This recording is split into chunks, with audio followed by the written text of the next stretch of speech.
Bismillahi walhamdulillah wassalatu wassalamu ala sayyidina rasulillah wa ala alihi wa sahbihi wa mawalah.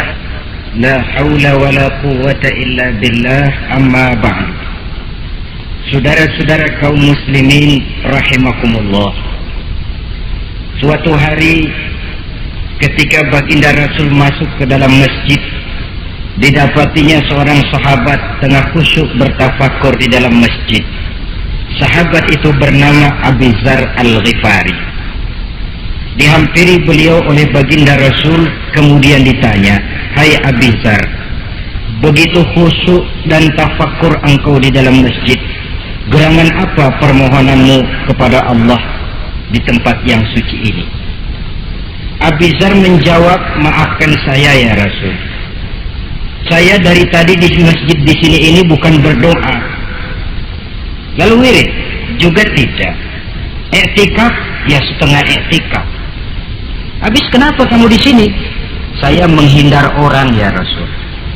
"Menghindar orang kenapa?" "Terlalu banyak datang orang ke rumah saya nagih hutang. Saya jadi bingung mau pergi kemana. Akhirnya saya pikir tempat yang netral, yang kira-kira orang nggak datang lagi, ya ke masjid sini. Maka saya lalu ngetem di sini. Model ke masjid bukannya wirid zikir, takut diuber-uber hutang." Baginda Rasul senyum, lalu beliau berkata, "Hai Abi Dzar, maukah engkau aku ajarkan satu doa yang kalau kamu amalkan Allah akan bebaskan hatimu dari perasaan dililit hutang." Bukan dibebasin hutangnya, dibebasin dari perasaan dililit oleh hutang. Kalau ada doa yang kalau dibaca hutang jadi lunas ya enak. Jadi ini jangan keliru saudara-saudara.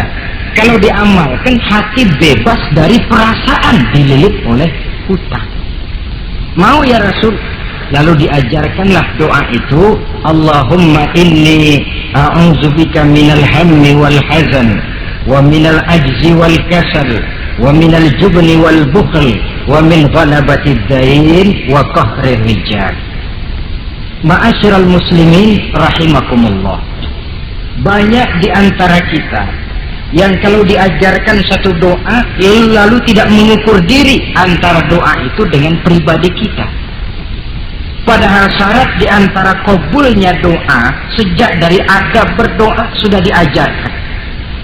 Berdoa itu yang baik, bersih tempatnya, bersih pakaiannya, menghadap ke arah kiblat, menengadahkan kedua belah tangan dengan khusyuk dan tawadhu, dengan serius dan penuh keyakinan bahwa doa akan dikabulkan oleh Allah. Sebab Allah dalam hadis qudsi menyatakan, "Ana inda zanni abdi bi." Aku sih, kata Allah, bagaimana sangka hambaku kepadaku saja. Kalau dia sangka baik, aku baik. Kalau dia sangka tidak baik, aku juga tidak baik. Bagaimana sangka hambaku? Jadi kalau kita berdoa sementara hati kita dalam batin ngomong, jangan-jangan doa gua nggak diterima nih. Enggak. Kenapa? Hatinya sudah begitu. Innallaha la yaqbalu du'aan min qalbin ghafilin lahin. Allah tidak akan menerima doa dari hati yang lalai terhadap doa yang dibacanya itu. Nah, di antara yang terpenting menyesuaikan doa dengan keadaan pribadi. Jadi kalau kita kerja gajinya 1 bulan 1.000, ya wajarlah berdoa minta rezeki 1.500. Wajar namanya. Yang 1.000 sudah ada modal kerja kita, yang 500 kita minta doa kepada Allah. Saudara hadirin, begitu juga doa yang diajarkan oleh baginda Nabi kepada Abi Dzar. Ini hakikatnya mengajarkan kita manusia untuk menjauhi penyakit rohani.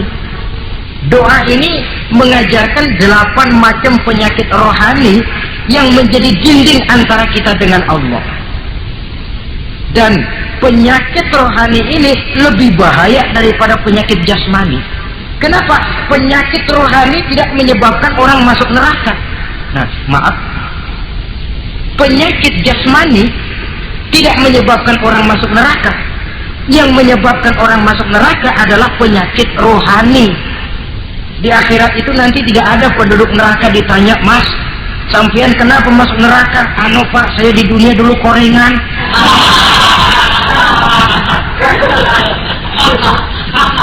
Itu korengan, liver, ginjal, darah tinggi, jantung, paru-paru basah, bengek, ampem. Penyakit-penyakit jasmani itu tidak menyebabkan orang masuk neraka. Yang menyebabkan orang masuk neraka penyakit rohani. Apa namanya? Sombong, hasud, dengki, ujub, ria, merasa diri lebih hebat dari yang lain, tidak ikhlas. Itu penyakit-penyakit rohani. Maka di dalam doa yang diajarkan kepada Abi Dzar dan hakikatnya diajarkan kepada kita semua, Nabi menjelaskan 8 penyakit rohani. Saya sampaikan ini pada pertemuan kali ini karena sekarang penyakit rohani jarang mendapat perhatian. Sedangkan penyakit jasmani, anak kita pilek dikit pun sudah berangkat kita ke dokter spesialis anak. Kita pusing sedikit pun sudah berangkat kita ke dokter. Tapi rohani kita menjerit, batin kita menangis. Kadang-kadang kita pura-pura tidak tahu. Apa penyakit rohani yang ada dalam doa ini? Pertama, a'udzubika minal ham. Aku berlindung kepadamu ya Allah daripada sifat ragu-ragu. Sifat ragu-ragu penyakit batin. Apa yang bisa dikerjakan oleh orang yang selalu ragu-ragu? Bahwa sebelum bekerja harus menimbang, itu perlu. Tapi kalau cuma tiap hari menimbang, kapan memutuskan? Orang sudah kemana-mana, kita masih main timbangan. Maka orang yang ragu-ragu hakikatnya orang yang sudah mengubur sebelah kakinya sebelum berangkat. Ya. Iya, tapi kalau kita nanti jadi salah kan lebih baik nggak usah berbuat. Keliru. Salah karena berbuat lebih baik daripada tidak pernah salah karena tidak pernah berbuat. Saudara salah tapi berbuat masih lebih baik daripada tidak pernah salah karena tidak pernah berbuat. Saudara baca Quran salah lebih baik daripada nggak pernah salah karena nggak pernah baca Quran. Gua nggak pernah salah dong baca Quran. Bacanya kapan? Nggak pernah. Ya paham. Oh nggak pernah baca kapan mau salah? Saudara hadirin yang saya muliakan, dan orang sering bilang kegagalan pada hakikatnya adalah keberhasilan yang tertunda. Jadi kalau kita gagal hari ini, besok kita harapkan tidak akan gagal. Gagal besok masih ada hari lusa. Bagaimanapun usaha, kemauan adalah processing. Apalagi usaha untuk memperoleh sesuatu yang bernilai tinggi, bermutu mulia, panjang jalannya, banyak akibatnya, besar godaannya. Processing untuk mencapai sesuatu yang mulia itu prosesnya tidak sekali jadi kayak orang makan cabai. Itu hari dikeletak, itu hari terasa pedesnya. Untuk mencapai sesuatu yang mulia, panjang jalannya, banyak akibatnya, besar godaannya. Tapi bangunan bagaimanapun tingginya harus dimulai dari pondasi pertama. Cita-cita bagaimanapun luhurnya harus dimulai dari langkah pertama yang walaupun kelihatannya sepele, tapi sudah merupakan pondasi ke arah yang lebih tinggi. Kadang-kadang kita ini kan inginnya yang serba cepat, seolah-olah sesuatu yang mulia itu bisa datang lewat proses simsalabim, abracadabra. Lalu yang kita mau terwujud di depan kita, alangkah mudahnya. Dan dari kegagalan-kegagalan akan lahir pengalaman. Dan pengalaman, kata orang Kulon, experience is the best teacher. Pengalaman adalah guru yang paling bijaksana. Kalau adik kita jalan di tempat licin, jatuh, besok dia lewat situ lagi, gak usah dipesen juga dia pasti hati-hati. Kenapa? Pengalaman. Kemarin gue lihat sini jatuh, sekarang harus hati-hati. Tapi kalau belum pernah jatuh, kita omelin kadang-kadang ngotot. Khawatir banget, sebelum juga jatuh, ngomel melulu gitu. Tapi satu kali dia jatuh, dia sendiri akan hati-hati. Begitu kegagalan yang kita temukan dalam hidup merupakan nasihat bahwa seorang muslim tidak mungkin jatuh di tempat yang sama 2 kali berturut-turut. Kemarin lewat di situ jatuh lagi, sekarang lewat di situ lagi jatuh lagi, emang goblok dah. Bisa jatuh 2 kali di tempat yang sama kan namanya tidak mengambil pelajaran dari apa yang sudah dia temui. Jadi saudara hadirin, terutama adik-adik remaja, masa depan kalian itu merupakan harapan dari semuanya. Kami yang tua terlalu banyak berharap dari kalian, sementara hari depan kalian lihat sendirilah, persaingan hidup makin tajam, tensi ekonomi makin tinggi, jumlah angkatan tenaga kerja yang masuk tidak jauh dari seimbang dengan lapangan kerja yang bisa disiapkan. Kalau kita dihambat oleh penyakit ragu-ragu, orang lain sudah berbuat dan kita masih menonton, boleh sangat jadi nantinya kita akan terpojok di sudut-sudut kehidupan untuk lebih banyak jadi penonton daripada jadi pemain. Lebih sering menjadi objek daripada menjadi subjek. Istilah Arabnya lebih sering menjadi maf'ul daripada menjadi fa'il. Namanya juga orang nonton, soknya kan kayak lebih pintar dari yang main. Wajar orang nonton bola ngomel melulu. Itu Maradona tolol, Maradona ditololin. Ajat sederajat goblok, ajat digoblokin. Kalau sudah dia disuruh main ke lapangan, gempor dia nggak bisa nih. Namanya penonton, dan wajar saja penonton juga kalau nggak surat nggak rame tuh lapangan. Saudara hadirin yang saya muliakan, maka keraguan-raguan akan jadi penyakit yang menghalangi orang pada saat dia harusnya sudah berbuat, dia malah berpangku tangan. Akhirnya dia akan jadi orang yang ketinggalan kereta. Sementara hidup tidak berjalan mundur ke belakang dan tidak juga berhenti. Tidak ada kata berhenti atau kata mundur dalam hidup. Berhenti kita diinjak orang, mundur kita hancur. Hidup ini seperti cerita tentaranya Tariq bin Ziyad ketika menyeberang ke daratan Spanyol di Selat Jabal Tariq. Sejarah menyebutnya Gibraltar ya. Itu bahasa Spanyol, lidah Spanyol dengan lidah Arab. Kita Jabal Tariq, dia Gibraltar. Kita Ibnu Rusdi, dia Ibn Averus. Saudara-saudara, ketika pasukan sudah menyeberang ke daratan, seluruh kapal-kapal ini dibakar oleh Tariq bin Ziyad. Beliau sadar menghadapi tentara yang jumlahnya lebih banyak dari tentaranya sendiri. Maka seluruh kapal dibakar. Lalu beliau pidato di depan tentaranya. Ayuhan nas, ainal mafar, al-bahru min waraikum, wal adu amamakum. Saudara-saudara, sekarang mau lari kemana? Kita tidak punya pilihan lain. Di belakang laut, di depan musuh. Mau pulang, kapal sudah saya bakar semua. Ini termasuk menghilangkan keraguan bala tentaranya. Mundur, kecebur, mati. Maju menghadapi musuh yang jumlahnya jauh lebih banyak, resikonya juga mati. Namun mati maju, mati syahid. Mati mundur, kecebur, mati konyol. Pilih. Ya tentu tidak ada pilihan lain. Menghilangkan keraguan di kalangan tentaranya, juga menghadapi kehidupan ini. Menimbang adalah perlu, tapi berbuat lebih perlu lagi. Jangan takut salah, karena salah berbuat lebih baik daripada tidak pernah salah karena tidak pernah berbuat. Kesalahan pada akhirnya akan mendidik kita untuk tidak salah lagi pada masa-masa yang akan datang. Ini penyakit pertama. Penyakit yang kedua, al-hazan, penyakit duka cita. Manusia itu egonya terlalu besar. Kalau dia kehilangan sesuatu yang dia tidak senangi atau menemukan sesuatu yang tidak dia harapkan, dia bersedih. Kesedihan itu timbul sebenarnya karena egonya. Bapaknya meninggal, dia sedih. Sebenarnya kesedihannya bukan karena matinya bapaknya, tapi kesedihannya karena dia tidak punya orang tua lagi. Dianya itu yang dia tangisi, akunya. Perkara bapaknya mati sih, memang semua yang hidup mesti mati.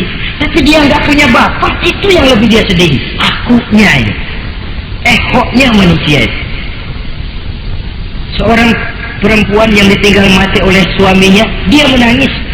Bukan karena suaminya yang mati, tapi karena dirinya tidak bersuami. Dirinya yang lebih banyak dia tangisi. Ehonya itu yang lebih banyak bicara. Oleh karena itu agama mengajarkan, kata Nabi, ahbib habibaka haunan ma asa ayyakuna baghidaka yawman ma wa abghid baghidaka haunan ma asa ayyakuna habibaka yawman ma. Cintailah apa yang kamu cintai sekedarnya saja, sebab sangat boleh jadi yang sekarang kamu paling cinta besok jadi yang paling kamu benci. Tapi bencilah apa yang kamu benci sekedarnya saja, sebab boleh jadi yang hari ini paling kamu benci besok akan kamu paling cintai. Saudara-saudara kaum muslimin, maka cintailah harta, cintailah kedudukan, cintailah harta benda, cintailah anak dan istri sekedarnya saja, sehingga tidak berurat dan berakar. Sebab kalau dia sampai berurat dan berakar di hati ini, nanti ketika datang saat berpisah, kita seakan tidak mau menghadapi kenyataan. Kita seakan ingin lari dari kenyataan. Tetapi kalau bersifat ala kadarnya, seluruhnya sudah diperhitungkan. Oleh karena itu, untuk mengatasi sifat duka cita ini, kuncinya adalah iman. Siapa sih orang yang tidak pernah sedih dalam hidup ini? Tapi siapa orang yang tidak pernah senang dalam hidup ini? Tidak ada orang yang senang terus dan tidak ada orang yang sedih terus. Dia berganti. Bahkan itulah yang bikin hidup ini nikmat. Coba kalau hidup ini isinya ketawa saja, monoton. Sebaliknya kalau hidup isinya cuma nangis saja, bagaimana rasanya? Tapi ada senyum, ada tangis, ada duka, ada suka. Itulah bumbu daripada kehidupan. Cuma tentu saja saudara-saudara, duka cita yang pada gilirannya akan membawa kebahagiaan, itu yang harus berani kita hadapi. Tapi duka cita yang tidak beralasan, itu yang jadi penyakit. Kaya, sedih, takut miskin, itu kan tidak beralasan. Udah punya jabatan, takut merosot, takut pensiun, dengar mau ada mutasi, gerusak-gerusuk.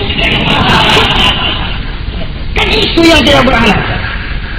Duka cita semacam itu tidak beralasan, karena tidak sadar bahwa pada awalnya itu pun tidak dia miliki. Kalau duka cita itu akan membawa kebahagiaan, tidak perlu kita takuti. Satu contoh, kalau di depan saudara saya sodorkan 2 gelas, yang satu isinya jamu, yang satu sirup, kira-kira saudara minum jamu apa sirup? Jamu apa sirup? Orang yang berpikir panjang saya yakin pasti minum jamu. Pahit memang, getir memang waktu minum, tapi besok badan sehat, tenaga kuat, gairah kerja ada, semangat hidup tumbuh. Ini orang Islam, orang yang berpikir jauh ke depan. Ke depan kemana? Dia tidak cuma mikir dunia, dia mikir kubur, alam kubur, dia mikir akhirat. Maka dia berani minum jamu. Apa jamu itu? Puasa, jamu, pahit. Memang enak banget puas, setengah mati. Sembahyang, jamu, pahit. Sedekah, jamu, pahit. Sekarang. Tapi besok kita pulang ke alam kubur, ya Allah, nikmat alam kubur. Untung kemarin waktu di dunia minum jamu. Waktu di dunia sembahyang, kuburan terasa nikmat. Waktu di dunia sedekah, kuburan dipakein AC. Padahal cuma goceng sedekahnya. Adapun orang yang di luar Islam, dia berpikir pendek. Yang dia lihat cuma yang di depan hidungnya saja. Dia nggak mikirin alam kubur, dia nggak mikir akhirat. Yang dia pikirin cuma dunia aja. Kenapa gue mesti minum jamu pahit? Sirup nih, manis. Dia minum sirup. Manis memang waktu minum, tapi besok bibir mancung, bengkak, sirawan, sariawan itu. Saudara-saudara, sholat sirup, tidak sholat sirup, manis. Orang-orang puasa dia tidak puasa, sirup, manis. Bakhil, pelit, sirup, manis. Apain sedekah? Ya tumpuk aja tuh harta dah, jangan disedekahin. Sirup, manis memang. Besok dia pulang ke alam kubur, baru terasa bibirnya pada bengkak. Baru timbul, gua nyesel banget minum sirup kemarin. Jadi saya katakan kuncinya adalah iman. Berangkat dari surah Ali Imran ayat 139, Allah berpesan, wala tahinu wala tahzanu wa antumul a'launa in kuntum mu'minin. Kamu tidak perlu gundah gulana, kamu tidak perlu duka cita dan sedih hati. Kamu sesungguhnya adalah tinggi jikalau kamu benar-benar beriman. Jadi dengan iman, duka cita yang tidak beralasan tidak perlu ada. Karena sifat duka cita yang tidak beralasan merupakan penyakit rohani yang menjadi penghambat agar orang tidak memperoleh kemajuan apapun dalam kehidupannya. 2. Penyakit rohani yang ketiga, saudara-saudara, al-ajzu, penyakit lemah. Nabi menyatakan, al-mu'minul qawiyyu ahabbu ilallahi minal mu'minid dha'if. Orang mukmin yang kuat lebih dicintai Allah daripada orang mukmin yang lemah. Sifat lemah tidak disukai oleh agama dan merupakan penyakit batin. Bukan lemah lembut, lemah. Lemah apa? Ya segala lemah. Lemah ekonomi, agama mengajarkan kadal fakru ayyakuna kufran. Kemiskinan bisa membawa orang kepada kekufuran. Apalagi lemah pendidikan, dalam arti terbelakang, ketinggalan oleh orang-orang lain. Dan yang paling celaka, lemah iman. Saudara-saudara hadirin yang saya muliakan, imannya lemah, tidak punya ghirah, tidak punya rasa cemburu terhadap agamanya. Kalau anak gadisnya diusik orang, marahnya 7 lapis langit. Kalau keluarganya diusik orang, bukan main, ngundang orang lain, menyerbu. Itu orang yang coba-coba musik. Tapi agamanya dihina orang, agamanya diinjak-injak orang. Sedikit pun dia tidak punya rasa cemburu, sedikit pun tidak ada rasa sedih. Agama saya ini mau dibawa kemana? Islam ini mau dikubur kemana? Lemah iman semacam itu yang kita rasakan sekarang. Sekarang ini orang marah kalau hartanya diusik, orang marah kalau anak istrinya diusik, orang marah kalau temannya diganggu. Tapi giliran agamanya diganggu, agamanya diusik, agamanya dihina, tenang-tenang saja, bah. Tidak ada itu gairah, tidak ada itu rasa cemburu terhadap agama. Kaum muslimin yang saya muliakan, lemah iman semacam ini yang sangat membahayakan untuk kelangsungan kehidupan beragama. Di zaman Khalifah Umar bin Abdul Aziz, dalam satu pertempuran melawan orang-orang kafir, tentaranya mengalami kekalahan. Karena kalah, banyak yang ditahan jadi tawanan orang kafir, termasuk 3 orang ofisir setingkat komandan dan beberapa puluh prajurit ditahan di negara kafir ini. Terhadap tahanan-tahanan Islam ini, raja kafir musyawarah sama para menterinya, terutama Perdana Menteri. Tuan Perdana Menteri, kata raja kafir, bagaimana? Ini tahanan-tahanan Islam yang enak kita apain? Ya terserah Tuan Raja, kita bunuh saja supaya habis urusan. Ya terserah Tuan Raja, tapi saya pikir-pikir soal bunuh sih gampang. Cuma apa tidak lebih baik kalau mereka kita bujuk saja supaya ikut ke dalam agama kita, meninggalkan Islam agamanya, meninggalkan Khalifah Umar bin Abdul Aziz sebagai pemimpinnya. Itu namanya kita sudah berprinsip senjata makan tuan. Nanti kita pasang mereka untuk menghantam orang Islam sendiri. Pikir aja betul juga Perdana Menteri. Iya, bujuk saja mereka. Caranya bagaimana? Adili saja di pengadilan secara terbuka supaya jatuh mentalnya, dia mau keluar dari Islam, ikut ke dalam agama kita. Baik, diadili secara terbuka. Yang adili langsung raja kafir, dihadiri oleh banyak tentara-tentara kafir. Yang mula-mula diadilin 3 orang komandan ini. Ofisir pertama maju ke depan. Maju komandan pertama. Ofisir, saya Tuan Raja. Kamu tahu siapa kamu sekarang? Saya tahu, saya tahanan. Iya, soal tahanan bisa diatur kan? Bisa diatur bagaimana Tuan Raja? Kamu mau nggak ikut saya? Meninggalkan Islam sebagai agamamu, meninggalkan Khalifah Umar bin Abdul Aziz sebagai pemimpinmu. Kalau kamu mau opsir, pindah agama saya, nanti kamu akan saya berikan kedudukan yang tinggi, gaji yang cukup, rumah cukup, istri cukup, kendaraan cukup. Pindah saja opsir. Tuan Raja, bagaimana? Apa Tuan kira selama ini saya berjuang karena mencari kedudukan, mencari harta, mencari tanda jasa? Tidak, Tuan Raja. Saya berjuang di bawah bendera Khalifah Umar bin Abdul Aziz li'i'la'i kalimatillah, untuk menegakkan kalimat Allah. Saya tidak akan tergiur dengan tawaran Tuan Raja. Kamu gila ya? Yari.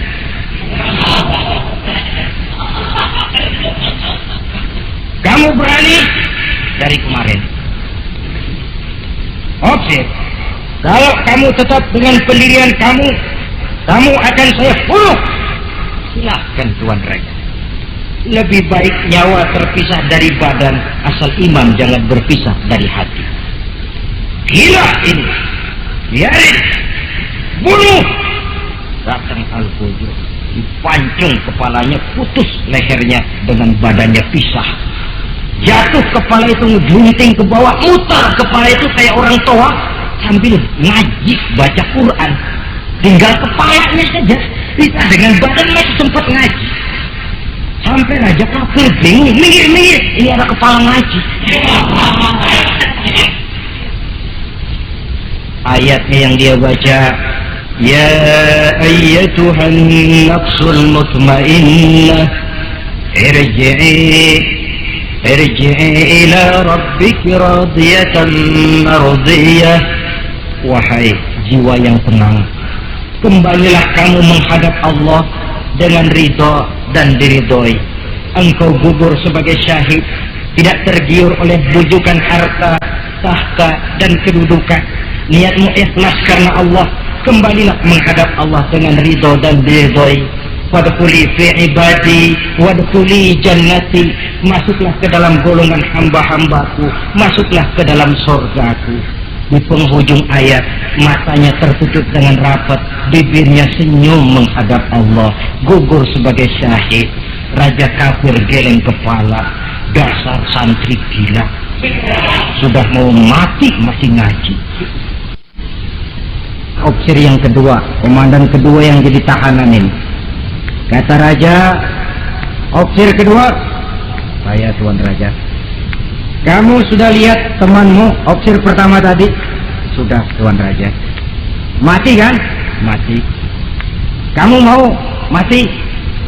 Atau mau ikut saya keluar dari agamamu Islam dengan pangkat cukup, gaji cukup, rumah cukup?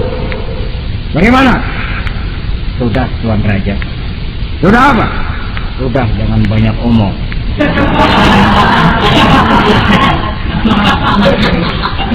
Maksud kamu bagaimana? Saya sudah tidak sabar pengen nyusul teman saya yang barusan Tuan Raja. Saya tidak sanggup bayangkan bagaimana dia disambut oleh para bidadari di surga, disambut oleh para malaikat dengan ramah tamah, menikmati kehidupan di alam yang penuh dengan keridhaan. Oh Tuan Raja, sudah jangan banyak omong. Kalau mau potong saya. Kata Raja, ini gilaan lagi dari yang tadi. Yang tadi masih bisa diajak berunding, ini sudah minta dipotong. Ayo Al-Gojo, potong. Dipotong lagi oleh Al-Gojo, putus lagi, berpisah kepala dengan badannya, jatuh ke bawah, masih mutar kepalanya kayak orang tawaf, ngaji lagi. Ayatnya yang dia baca, wujuhu yawma izin nadhirah, wujuhu yawma izin nadhirah ila rabbiha nazirah. Wajah mereka pada hari itu berseri-seri kepada Tuhannya. Mereka memandang, matanya terpejam dengan rapat, bibirnya senyum menghadap Allah. Syahid lagi yang ketiga ini. Nah, kata Raja, Sekarang komandan opsir yang ketiga, panggil. Opsir ketiga, saya Tuan Raja. Sudah dengar nasib dua orang temanmu? Sudah Tuan Raja. Mati? Mati. Kamu bagaimana? Saya mau hidup Tuan Raja. Jadi kamu mau ikut saya? Mau Tuan Raja, saya mau. Mau meninggalkan Islam sebagai agamamu? Mau Tuan Raja. Mengkhianati khalifahmu Umar bin Abdul Aziz? Iya Tuan Raja. Daripada hidup saya kan, daripada mati mendingan itu Tuan Raja. Daripada nggak punya apa-apa kan mendingan punya apa-apa. Baik, baik. Nanti saya musyawarah sama Perdana Menteri, kamu saya angkat jadi pejabat tinggi. Baik Tuan Raja. Akhirnya Raja musyawarah. Perdana Menteri, saya Tuan Raja. Ini opsir ketiga baik ini, mau ikut kita keluar dari Islam. Kita angkat jadi apa dia? Itu sih urusan Tuan soal angkat mengangkat. Cuman saya pikir-pikir kok aneh Tuan Raja. Aneh bagaimana? Ini opsir ketiga ini kok mau ya meninggalkan agamanya. Mau mengkhianati saudaranya sendiri. Saudaranya sebangsa, setanah air, seiman, sekeyakinan. Hanya karena ditawari oleh kedudukan mau dia khianati. Orang itu kalau sudah mau mengkhianati bangsanya sendiri Tuan Raja, apalagi bangsa lain. Sekarang ini dia sopan sama kita karena kepengen selamat. Nanti kalau ada kesempatan, bukan kita yang ditikam dari belakang, senjata makan Tuan. Jadi menurut kamu bagaimana Perdana Menteri? Menurut saya opsir ketiga ini komandan bejat. Masa orang bejat jadi pejabat, rusak rakyat. Malah orang dua yang mati itu orang bagus, punya prinsip, punya pendirian, nyawa taruhannya iman tidak goyah. Itu malah kalau bisa yang dua itu dihidupin lagi. Orang punya pendirian, ya hidupin itu gimana udah kadang mati? Tidak bisa. Jadi yang ketiga ini gimana? Kalau menurut saya yang ketiga ini bunuh saja Tuan Raja. Ngapain miara orang bahaya? Bunuh saja. Bunuh.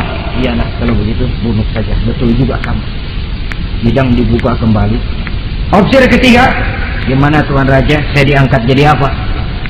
Kamu nggak diangkat. Nggak diangkat bagaimana? Kamu opsir bejat. Kok bejat? Iya. Agamamu saja kamu mau tinggalkan. Saudaramu sebangsa setanah air mau kamu khianati. Apalagi kami yang orang lain bangsa dengan kamu. Kalau ada kesempatan kami akan kamu tikam dari belakang. Jadi saya gimana? Kamu dibunuh. Bunuh. Tuan Raja. Bunuh. Iyalah bunuh. Tapi saya mau Islam lagi ah. Tadinya saya mau keluar dari Islam, saya pikir dapat kedudukan tinggi kalau dibunuh juga. Iyalah bunuh, tapi saya tak Islam lagi. Terserah mau Islam mau tidak, pokoknya bunuh. Iya, saya mau Islam lagi. Cepat. Iya. Kalau mengucap 2 kalimat syahadat mau Islam lagi, macet lidah. Ayo cepat. Iya Pak. Asyhadu enggak bisa mengucap syahadat. Ayo cepat. Iya Pak. Asyhadu enggak bisa. Sampai goloknya Al-Gojo keburu sampai ke lehernya. Putus leher itu, pisah kepala dengan badan, jatuh kepalanya ke bawah. Dia bekas orang Islam, masih bisa ngaji juga, cuman ayat yang dibacanya lain sama yang dibaca dua temannya tadi.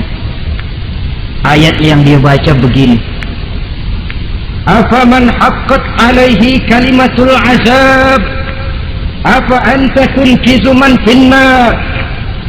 Orang yang sudah memang akan mendapat vonis azab di neraka, bisakah kamu menyelamatkan mereka dari azab yang sangat pedih? Bertahun-tahun dia berjuang untuk Islam di bawah kepemimpinan Umar bin Abdul Aziz dengan niat li'la'i kalimatillah. Tapi di akhir perjuangannya dia tergoda oleh harta dan kedudukan. Dia keluar dari Islam dan dikala itu ajal datang merenggut nyawa, dia mendapat su'ul khatimah, matinya ke dalam neraka. Na'udzubillah min dzalik.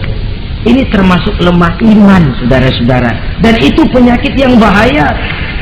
Biar lemah ekonomi, biar lemah pendidikan, kalau iman kuat insya Allah masih ketolong. Tapi biar ekonomi kuat, pendidikan kuat, iman lemah, malah yang kuat tadi akan menghancurkan nilai iman yang lemah itu tadi. Disinilah mabda'nya, berlindung kita kepada Allah dari lemah hati, lemah iman, lemah akidah. Baik, penyakit rohani yang ketiga, wa a'udzubika minal kasal. Aku berlindung kepadamu ya Allah daripada sifat penyakit malas. Malas adalah penyakit batin. Santai perlu, refreshing perlu. Tapi kalau tiap hari santai, apakah kita akan jadi generasi santai? Dan persoalan apa yang bisa kita selesaikan dengan posisi santai? An-Nisa ayat 95 menegaskan, La yastawil qa'iduna minal mu'minina ghaira ulid darari wal mujahiduna fi sabilillah. Orang-orang yang berjuang di jalan Allah tidak sama nasibnya dengan orang yang duduk saja gelenggam, gelohom, ayam-ayam tanpa ada uzur darurat, yang hanya menunggu keajaiban dari yang turun dari langit, menghitung bintang bertebaran di atas cakrawala. Tidak akan sama orang yang berjuang di jalan Allah dengan yang duduk gelohom, ayam-ayam, gelenggam, menikmati apa yang ada tanpa berpikir meningkatkannya ke arah yang lebih baik.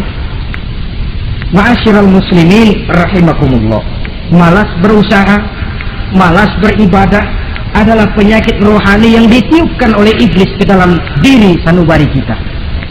Makin tinggi nilai iman, makin berat bisikan kemalasan itu. Namun kalau kita bentengi dengan bahwa malas kita hari ini akan membawa penyesalan bukan besok, bukan lusa, bukan minggu depan, bukan pula bulan depan, tapi barangkali tahun depan, 5-10 tahun yang akan datang, untuk masa depan yang lebih depan di alam kubur, di alam akhirat. Akibat penyesalan di dunia akan terasa di sana nantinya. Allah telah memberikan hidup. Dalam hidup kita diberikan energi, daya dan kekuatan. Manfaatkan daya dan kekuatan itu untuk berusaha dan bekerja. Allah tidak suka kepada orang yang bermalas, berpangku-pangku tangan menunggu keajaiban dari langit sambil berleha-leha.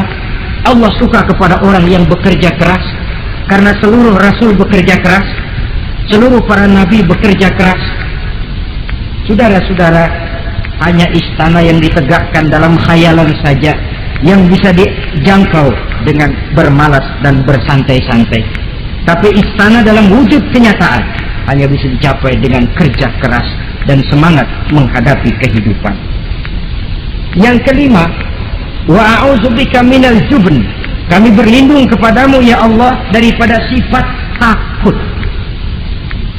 Saudara-saudara, setiap orang terlahir membawa fitrah. Fitrah itu juga bisa berupa sifat. Tiap orang punya sifat takut, tiap orang punya sifat berani. Lingkungan, pendidikan, pergaulan menumbuhkan mana yang lebih subur. Kalau takutnya lebih subur, dia akan jadi penakut. Kalau beraninya lebih subur, dia akan jadi pemberani. Masalahnya sekarang kapan kita harus berani, kapan kita mesti takut, kan itu saja. Bahwa semua orang punya sifat berani, sebagaimana semua orang punya sifat takut, itu real. Tapi kapan kita harus berani, kapan kita harus takut? Agaknya surah An-Nisa ayat 77 cukup menjadi sindiran. Walamma kutiba alaihimul qitalu idza fariqum minhum yakhshawna an-nasa ka khasyatillahi aw ashaddu khasyah. Manakala diwajibkan kepada mereka berjuang, maka sebagian daripada mereka takut kepada manusia seperti mereka takut kepada Allah, bahkan lebih takut kepada manusia daripada takut kepada Allah. Ini kan takut yang tidak beralasan. Tengoklah zaman sekarang, mereka yang menebarkan maksiat punya keberanian, mereka yang bergelimang di lumpur dosa punya keberanian, mereka yang melakukan penyelewengan dan menyesatkan manusia punya keberanian. Kenapa kita yang punya niat menegakkan kebenaran, membela yang hak, menjalankan sesuatu yang kita yakini sebagai benar, kadang-kadang dihantui oleh perasaan takut? Takut semacam ini yang jadi penyakit rohani. Mereka berani terang-terangan membuka judi, mereka berani terang-terangan di tengah jalan umum membuka botol minum-minuman keras dan mabuk sempoyongan. Mereka berani terang-terangan di tempat ramai merampok dan menodong. Mereka berani korupsi, memakan uang yang bukan haknya. Mereka berani untuk sesuatu yang sesat dan menyesatkan. Kenapa kita tiba-tiba di hadapan sesuatu yang kita yakini benarnya kita jadi lemah, kita jadi takut, lebih takut kepada manusia daripada kepada Allah? Padahal terkena kita penjara manusia paling banter seumur hidup kita. Tapi penjara Allah, nerakanya Allah, azabnya Allah, bukankah sesuatu yang mestinya harus paling kita takuti? Oleh sebab itu terutama generasi muda, bangkitlah, tegakkan yang ma'ruf, hancurkan yang munkar sesuai dengan kemampuanmu, dengan cara yang bijaksana tentunya, tidak dengan cara yang frontal. Tapi yang saya maksud, kalau mereka yang berdiri di kubu kemunkaran punya keberanian, kenapa kita yang berdiri di atas yang hak dan benar kadang ragu kalau kita tidak takut sama sekali? Saudara-saudara kaum muslimin rahimakumullah, oleh karenanya kita takut, memang takut kalau harus melanggar perintah Allah. Kita harus berani pada saat kita merasa melaksanakan apa yang diperintahkan Allah, berani terhadap melaksanakan perintahnya, takut kalau sampai melaksanakan larangannya. Jadi ada waktunya kita berani, ada waktunya kita takut. Dengan demikian sifat penakut ini menjadi handicap, menjadi penghalang yang menghalangi kita daripada kemajuan dan kemajuan. Iya, Islam sih Islam Pak, tapi kalau nanti saya dipecat anak saya makan apa Pak? Islam sih Islam Pak, tapi ini risikonya Pak. Bukankah Nabi sendiri pernah memang memperingatkan, sayati ala ummati zamanun al-qabidu ala dinihi kal-qabid ala al-jamrah, akan datang satu masa di tengah umatku di mana pada masa itu orang yang konsekuen dan teguh memegang agama seperti memegang bara di tangan. Dipegang tangan terbakar, dibuang bara terlepas. Konsekuen megang Islam, risikonya berat. Melepaskan dan masa bodoh terhadap Islam bertentangan dengan batin. Dikala itu beruntunglah orang-orang yang teguh dan kuat memegang agamanya.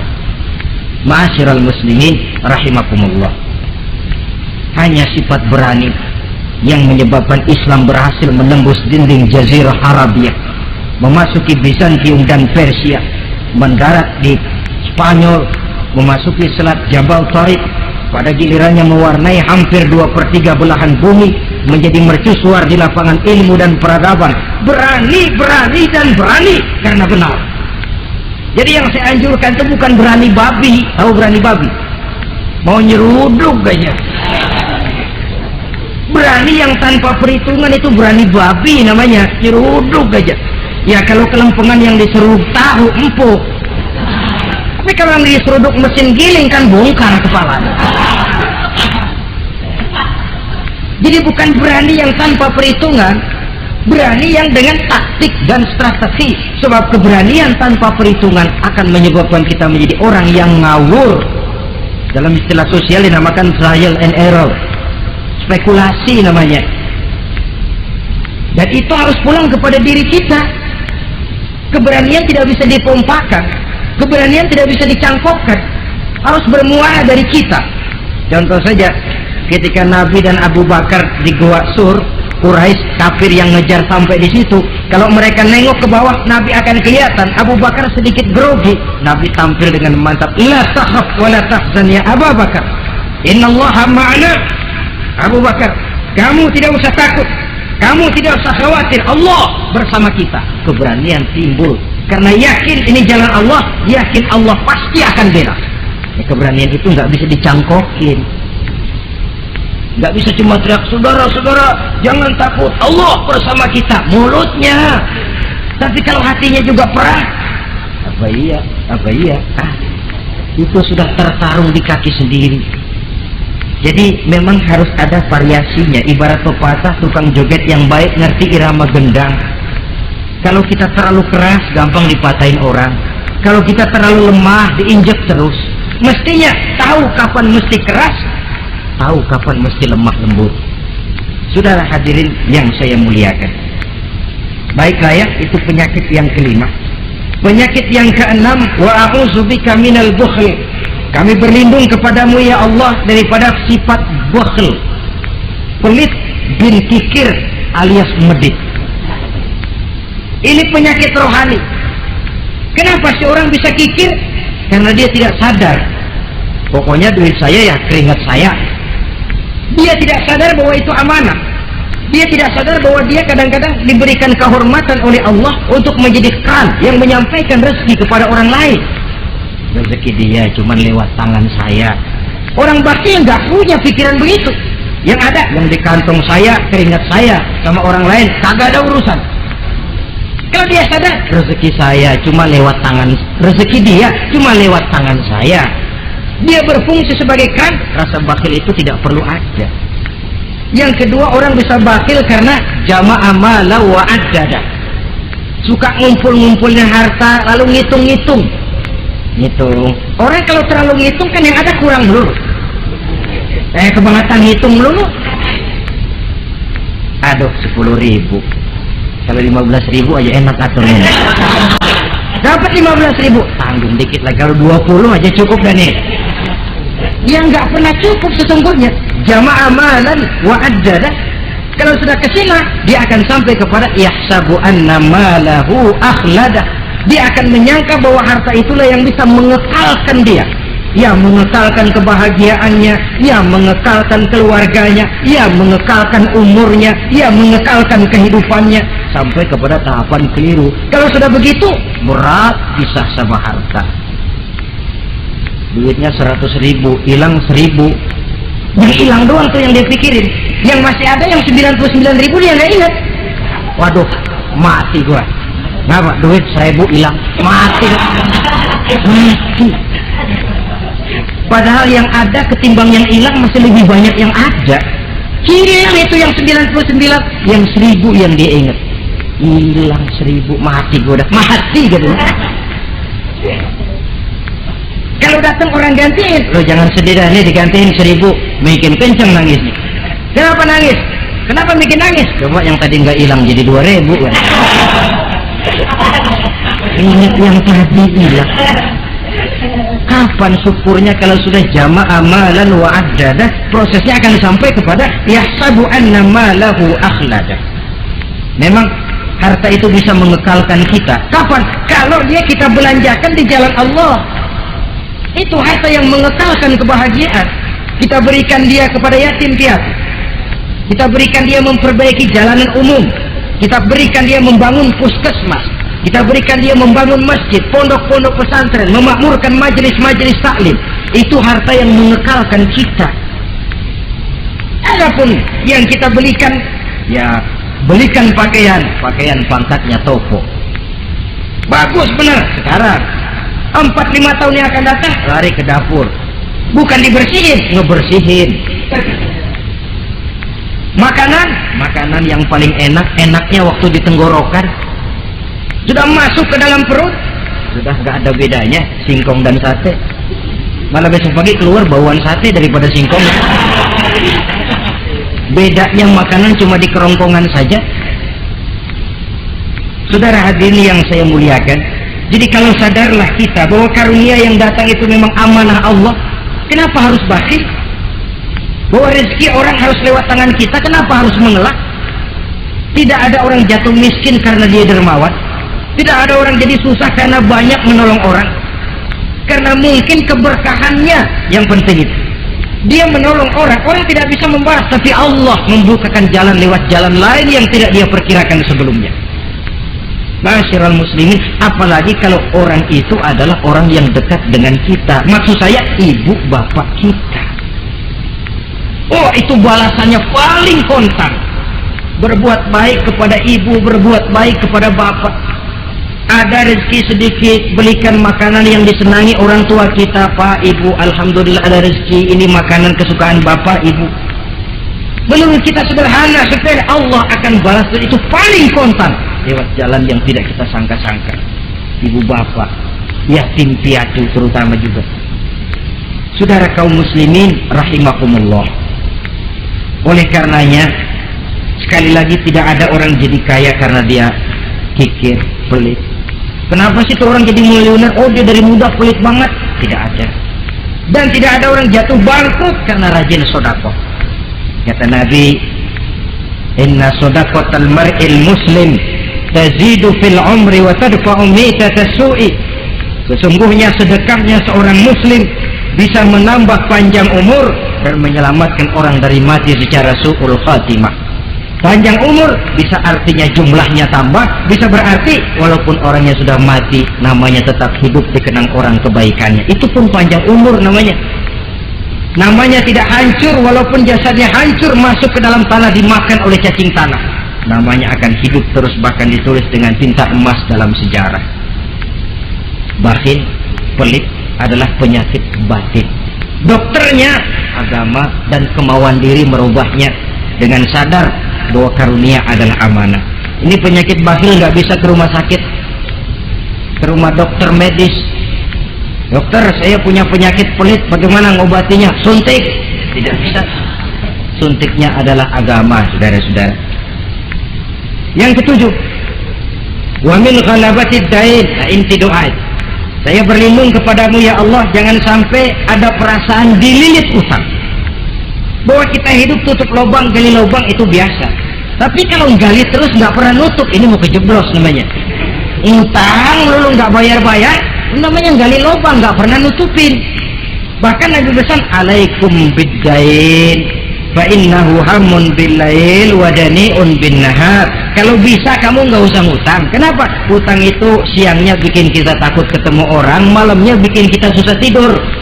Coba dah kalau nggak bisa ngutang, berabe, malam nggak bisa tidur, siang takut ketemu orang. Jangan kepergok nih, belum ada duit buat bayar. Di jalan ke sono, takut ketemu. Jangan kemari, takut ketemu. Akhirnya nggak kemana-mana, ngumprak di rumah. Tetapi adat hidup, saudara-saudara, apalagi kita yang ekonomi menengah ke bawah, biasa. Adat hidup itu tutup lubang gali lubang, saling menerima, saling memberi. Tapi yang diajarkan oleh agama, oke, gali lubang silakan, asal bisa nutupin. Kalau tiap hari gali lubang dulu, kan kejeblos akhirnya. Oleh karena itu, apalagi hutang ini menyangkut hukukul adami, hak manusiawi. Itu di akhirat nanti ya, taubatnya lebih sulit. Kalau saudara dosa kepada Allah, taubatnya cuma 3 syaratnya. Nyesal, berjanji tidak akan mengulangi, meninggalkan perbuatan jahat. Tapi kalau menyangkut hak manusia, syarat taubatnya 4. Saudara mencuri sendal, syarat taubatnya nyesal, berjanji tidak akan mengulangi lagi, meninggalkan perbuatan mencuri, lalu yang keempat, sendal orang pulangin. Atau minta maaf dan minta ridho dari yang bersangkutan. Sebab ini menyangkut hukukul adami, hak manusiawi. Nggak bisa saudara nyolong sendal, taubat langsung kepada Allah, taubat Tuhan, nggak lagi-lagi nyolong sendal. Tapi sendal orang dibekap terus, ya belum. Nah, termasuk masalah hutang ini. Ma'asyiral muslimin rahimakumullah. Jadi silahkan gali lubang, asal ada kemungkinan untuk nutup. Dan pada saat kesempatan untuk datang, tutup dulu supaya besok bisa gali lagi. Jadi kita kadang-kadang kalau ngutang, begitu datang rezeki aja giliran mau bayar, rasanya kan berat. Masih ada keperluan lain. Datang yang lagi aja dapat tar, datang lagi sok, datang lagi tar, datang lagi sok. Kalau tar sok saja nembak terus, ya kapan-kapan mau kita bisa tutup itu lubang. Ma'asyiral muslimin rahimakumullah. Yang terakhir, penyakit batin, waqah rijal. Kami berlindung kepada-Mu ya Allah, jangan sampai kami hidup di bawah bayang-bayang orang lain. Jangan sampai kami hidup di bawah pengaruh orang lain, hidup disetir orang lain. Badan merdeka tapi jiwa budak, badan merdeka tapi mental budak. Kita hidup jadi robot, kemana saja yang nyetel arahkan ke situ kita berangkat. Hidup tanpa prinsip, rijal, hidup jadi bayang-bayang bagi orang lain. Alangkah tidak nikmatnya. Kehilangan kepribadian, tidak punya sikap mandiri. Itu pun penyakit rohani, karena pada akhirnya nilai kita ditentukan oleh kepribadian kita. Kebesaran tidak bisa dengan nyempeng kepada orang lain, kekayaan tidak bisa dengan mengakui leluhur. Pribadi kita, sepanjang kita masih hidup di bawah bayang-bayang orang lain, sepanjang itu kita tidak akan pernah punya kepribadian. Dan bila kita tidak punya kepribadian, maka orang tidak akan pernah mencatat kita dalam kehidupan ini. Nah, inilah pertemuan kita yang singkat, mudah-mudahan ada manfaatnya. Terima kasih dan mohon maaf. Wassalamualaikum warahmatullahi wabarakatuh.